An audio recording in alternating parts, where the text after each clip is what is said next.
دعوت اسلامی کی مجلس المدینۃ العلمیہ نے اس کو اپنی کتاب خوف خدا میں لکھا ہے. کئی مقامات پر یہ اس واقعے کو تذکرہ کیا گیا. آپ لوگ لکھتے ہیں کہ ایک بزرگ تھے، وہ اکثر یہ دعا کیا کرتے تھے، یا اللہ تعالیٰ مجھے خانہ کعبہ میں کبھی ایسا موقع ملے کہ جب میں جاؤں تو وہاں پر کوئی اور عبادت میں مصروف نہ ہو، صرف میں تنہا عبادت کروں، تنہا اس وقت میں تیری بندگی کروں. آپ فرماتے مگر ایسا میرے ساتھ ہو نہیں پایا، میں جب بھی جاتا تھا تو کوئی نہ کوئی وہاں پر عبادت گزار مل جاتا تھا. ایک مقام ایسا آیا، ایک مرتبہ ایسا آیا کہ میں خانہ کعبہ میں پہنچا، کعبہ شریف میں پہنچا، اور جب وہاں پہنچا تو دیکھا کوئی عبادت نہیں کر رہا. میرے دل کو بڑی خوشی ہوئی. اس وقت میں بہت ہی خوشی کے ساتھ عبادت میں مشغول ہو گیا. کچھ ہی دیر گزرا کہ میں دیکھتا ہوں کہ ایک شخص ہے جو اپنے آپ کو غلاف کعبہ میں لپٹا ہوا، غلاف کعبہ میں جو کعبہ کے اوپر کالا سا کپڑا ہے اس کو غلاف بولتے ہیں، اس میں لپٹا ہوا اور رب کی بارگاہ میں دعائیں کر رہا کہ اے اللہ مجھے قیامت کے دن اٹھانا تو مجھے آنکھ والا بنا کر کے نہیں اٹھانا، بلکہ مجھے نابینا بنا کر کے قیامت کے دن اٹھانا. نابینا بولتے ہیں بلائنڈ مین کو، اندھے آدمی کو. تو وہ شخص دعا کر رہا کہ اے اللہ مجھے قیامت کے دن اندھا بنا کر کے اٹھانا. اب وہ بزرگ بڑے حیران ہوئے کہ یا اللہ یہ کیسا بندہ ہے، عجیب بندہ ہے. یہاں تک کہ تو ہمیں حدیث پاک میں ملتا ہے کہ دنیا میں جو لوگ اندھے رہے ہوں گے قیامت کے دن اللہ تعالیٰ انہیں بھی آنکھیں عطا فرما دے گا.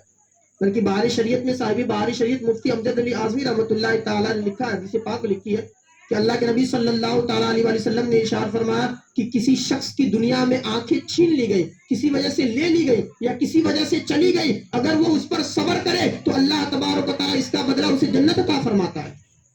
اس کا بدلہ اسے جنت عطا فرمائے گا. بلکہ حضور علیہ السلام نے فرمایا کہ جس شخص کی دنیا میں آنکھیں نہ رہی قیامت کے دن انہیں آنکھ عطا کی جائے گی، اور سب سے پہلے یہی لوگ اللہ رب العالمین کا دیدار کریں گے. وہ لوگ جو دنیا میں بلائنڈ بن رہے، اندھے بن کے رہے.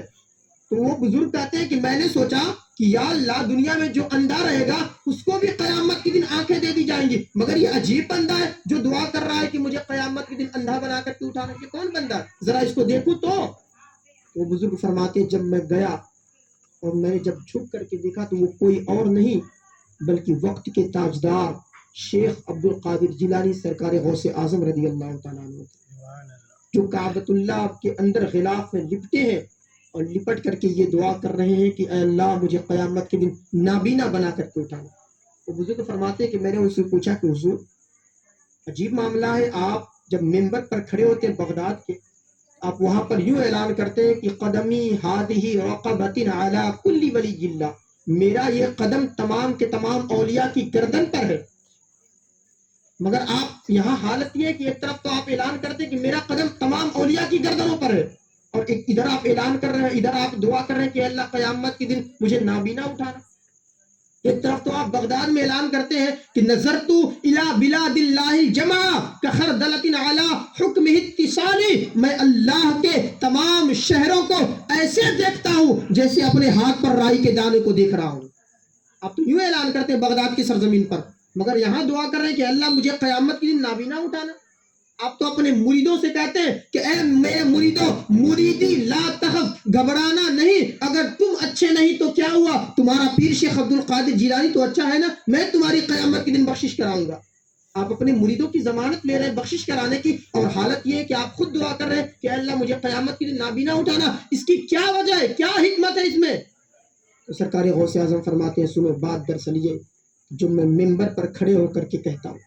وہ میرا اللہ جو مجھ سے کہلواتا ہے میں وہی کہتا ہوں، اور جو میں یہاں کہہ رہا ہوں تو اپنے گناہوں کی وجہ سے کہہ رہا ہوں کہ کل قیامت کے دن جب تمام کے تمام اولین و آخرین جمع ہوں گے وہاں پر میرے آقا جناب محمد رسول اللہ بھی تشریف فرما ہوں گے، میرے جد امجد حضرت علی رضی اللہ تعالیٰ عنہ بھی تشریف فرما ہوں گے. میں اپنے گناہوں کے سبب ان سے نگاہیں کیسے ملا پاؤں گا؟ اس لیے میں دعا کر رہا ہوں کہ اللہ مجھے قیامت کے دن نابینا اٹھانا، تاکہ میں جب نابینا رہوں گا تو کم سے کم ان سے نگاہ تو نہیں ملا پاؤں گا. حالانکہ ہمارا تو یہ عقیدہ ہے کہ حضور غوث اعظم نے اپنی زندگی میں ایک جرم نہیں کیا، ایک نافرمانی نہیں کی، مگر وہ دعا کر رہے کہ اللہ مجھے قیامت کے دن نابینا اٹھانا. آج کے پیر صاحب کیا کہتے ہیں، ارے مریدو ٹینشن کہہ لیتے تو پیر صاحب ہے نا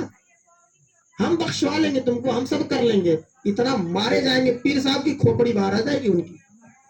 کان کھول کے سن لیجیے آپ لوگ، کوئی بھی پیر ہو، سنیے، سرکار غوث اعظم رضی اللہ تعالیٰ عنہ 25 سال تک اس واقعے کو امام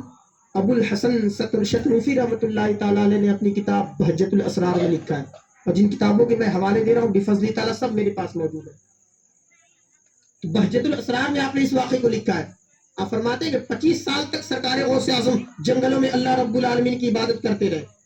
ایک وقت ایسا آیا کہ حضور غوث اعظم خود فرماتے ہیں کہ ایک وقت ایسا آیا کہ مجھے پیاس کی شدت ہوئی، پیاس محسوس ہوئی، میں نے آسمان کی طرف نگاہ اٹھایا اور کہا پانی، آسمان بالکل صاف و شفاف تھا، اچانک سے کالے بادل آئے، آ کر کے برسنا شروع ہوئے، میں نے ہاتھ میں پانی لیا اور لے کر کے نوش فرمایا، اچانک سے آواز آئی کہ اے عبد القادر جیلانی، ہم تیری تمام عبادت سے راضی ہو گئے، جاؤ آج سے جو 30 چیزیں